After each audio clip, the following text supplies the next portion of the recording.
Joriy yilning 24-iyun kuni Vatandoshlar jamoat fondi xorijda yashab turli sohalarda faoliyat yuritayotgan vatandoshlarni yurtimiz rivojiga jalb etishni maqsad qilgan yangi Chinor loyihasini taqdim etdi. Loyiha xorijda istiqomat qiluvchi katta yoshdagi vatandoshlarni O'zbekistonga taklif etib, yangi O'zbekiston g'oyasi, etnik o'zbeklar tarixi, urf-odat va qadriyatlar bilan yaqindan tanishtirish, nuroniylar bilan olib borilayotgan ishlar hamda yurtimizdagi adabiy muhit haqida ma'lumotlar berish va faol vatandoshlik pozitsiyasini rivojlantirishni maqsad qilgan. Unda ishtirok etish uchun xorijdagi vatandoshlardan 100 dan ortiq arizalar kelib tushgan. Bilasiz, bu tajriba bor. Butun dunyo davlatlarida xorijdagi vatandoshlar bilan muloqot qiladi. Uni ikkinchi, uchinchi, masalan, biz tahlil qilib chiqdik. Hindistonda qilinayotgan investitsiyani eng asosiysi Hindistondan ko'chib ketgan ikkinchi avlod, uchinchi avlod vakillari asosiy investitsiya kiritayotgan yoki Xitoyda ham.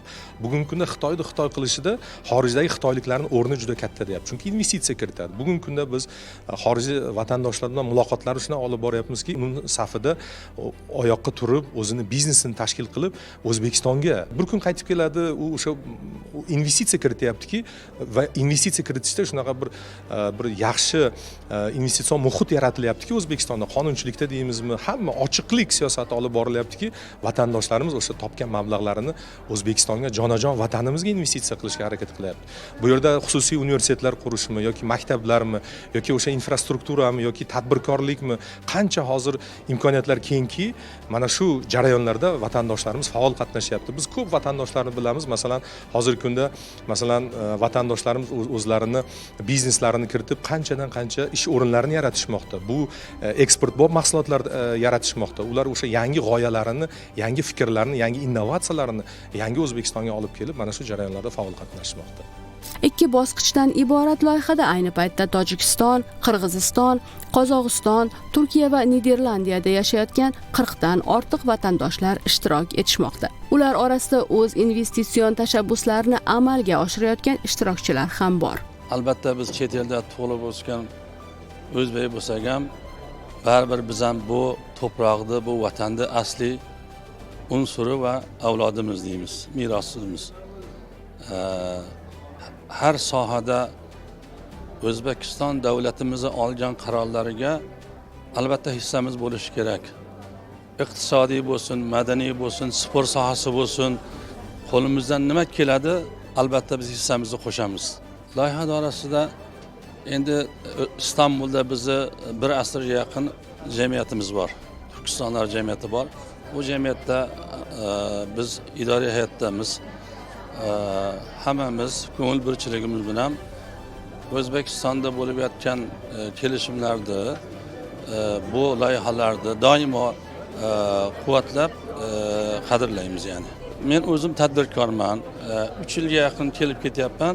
Kelib investor bo'lib keldim. Birinchi zavodni Qo'qonda qurdim, un zavod qurdim, ikkinchi Qashqadaryoda qurdim, uchinchisi yana Qashqadaryoda, to'rtinchi zavodni ham quryapmiz. Ozgina bo'lsa ham O'zbekistonda aziz vatanimizni iqtisodiga bir qoshiq tuzimiz bo'lsin. Har sohada qo'limizdan nima keladi? Bizni qanday qo'limizda kasbimiz bor, qanday ilmimiz, bilimimiz bor, albatta xizmatimiz bo'lishi kerak deyman. Vatanimizni sevamiz albatta. Vatandoshlar jamoat fondi bugungi kunda barcha xorijda istiqomat qilayotgan vatandoshlar uchun turli loyihalar tayyorlab taqdim etmoqda. Bu loyiha Chinor loyihasi, yoshi katta vatandoshlar uchun tashkil etilgan loyiha. Nomi ham Chinor.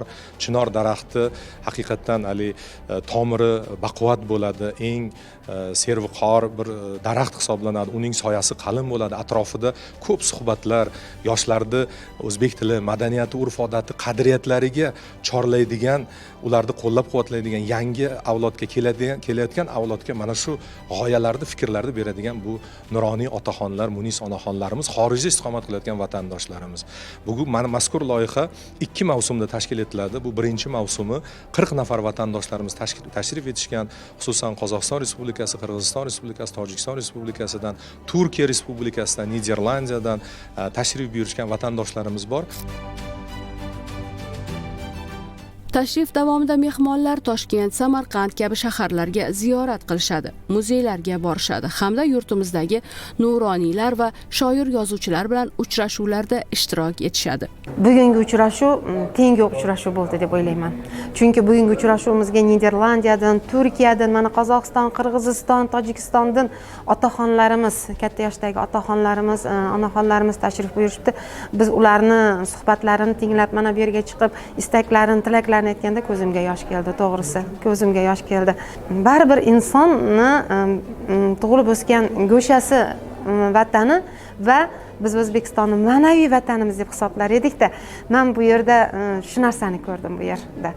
Birlashgan, butun dunyodagi o'zbeklarni birlashtirgan jamoatni ishini ko'rdim. Mana bu bugungi kunda jahon miqyosida juda ham rivojlanayotgan O'zbekistonni ko'rib, hammamiz juda ham xursand bo'ldik. Har doim kuzatib boramiz, har bir o'zgarishlardan quvonamiz, suyunamiz, har bir yangiliklardan. Masalan, bitta kechagi futbolni oladigan bo'lsak, bizlar boshimiz, ro'mollarimizni olib qiqirdik qo'shilib sizlarga qo'shilib. Prezident shunaqa o'rnidan turib, sakrab, quchoqlab ko'rishgan ko'p.